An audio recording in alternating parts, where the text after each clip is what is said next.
Hello दोस्तों, Phoenix history circle में आप लोग का स्वागत।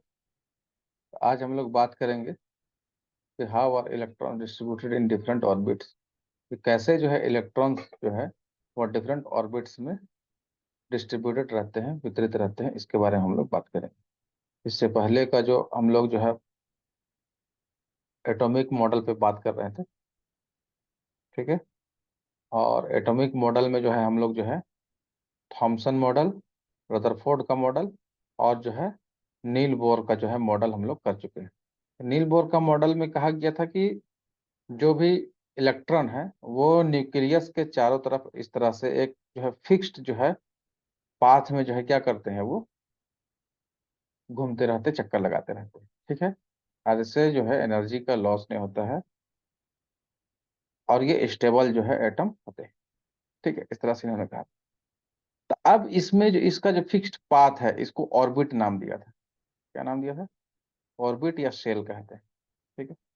और इसे डिनोट किया था K, L, M, N and so on इनसे। तो अब इसमें जो है नंबर ऑफ इलेक्ट्रॉन कैसे डिस्ट्रीब्यूट रहेंगे उसके बारे में जो है नील बोर एंड बरी, ये दो जो है साइंटिस्ट हैं, इन्होंने जो है एक क्या दिया था, एक थ्योरी दिया। The following rules are followed for writing the number of electrons in different energy level और सेल। तो ये जो ऑर्बिट है या सेल है, इनको एनर्जी लेवल भी इन लोगों ने नाम दिया था। ये एनर्जी का लेवल है, मतलब इलेक्ट्रॉन का जो एनर्जी लेवल है उसके हिसाब से जो है इसको जो है नंबर ऑफ इलेक्ट्रॉन डिस्ट्रीब्यूट होंगे।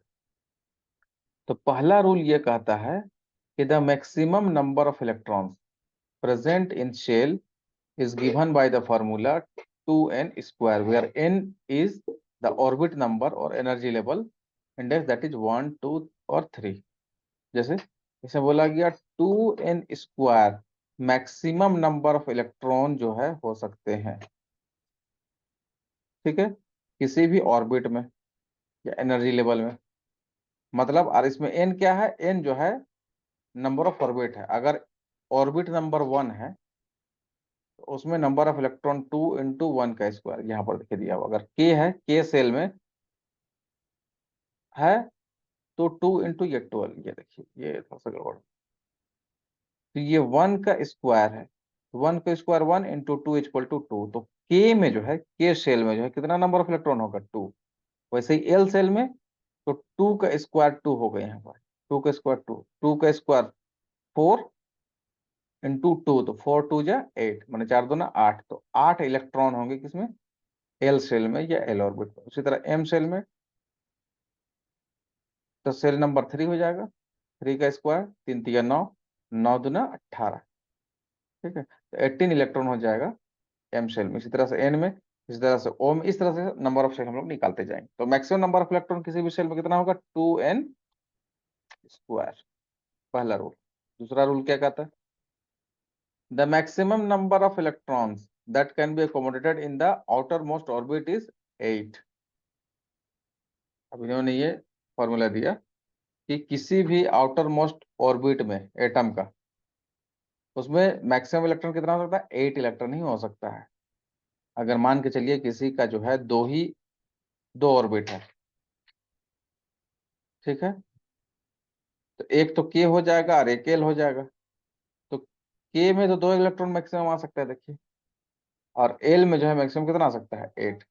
यहाँ पर 8 होगा। लेकिन यही एम में क्या देखिए 18 इलेक्ट्रॉन है। तो इसमें जो मैक्सिमम कह रहा है कि आउटर मोस्ट ऑर्बिट किस कोई भी होगा उसमें कितना इलेक्ट्रॉन आ सकता है, मैक्सिमम 8 इलेक्ट्रॉन आएगा, ठीक है।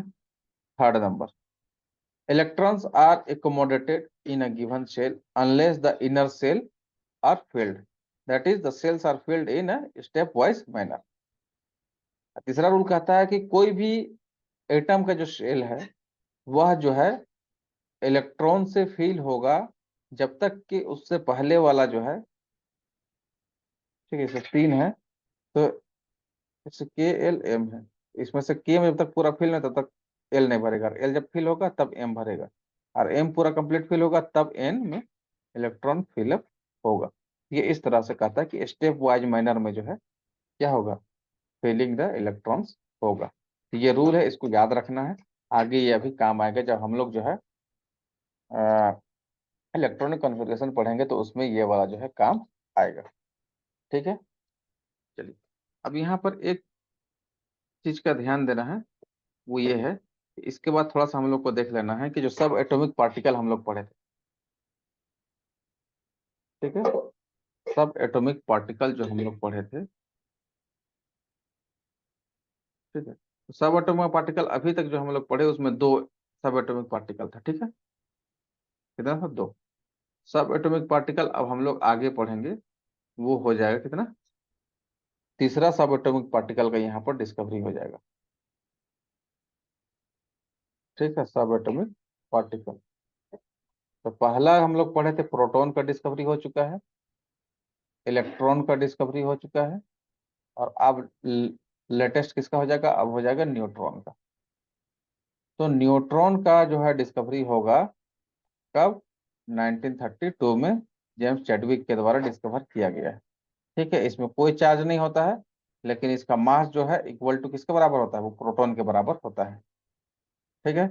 और न्यूट्रॉन जो है लगभग सभी जो है एटम में के न्यूक्लियस में होता है मौजूद, सिर्फ हाइड्रोजन के एटम को छोड़ के। तो हाइड्रोजन के जो है एटम में जो है प्रोटॉन होगा एक और इलेक्ट्रॉन होगा एक, लेकिन न्यूट्रॉन क्या होगा, वो होगा जीरो, ठीक है।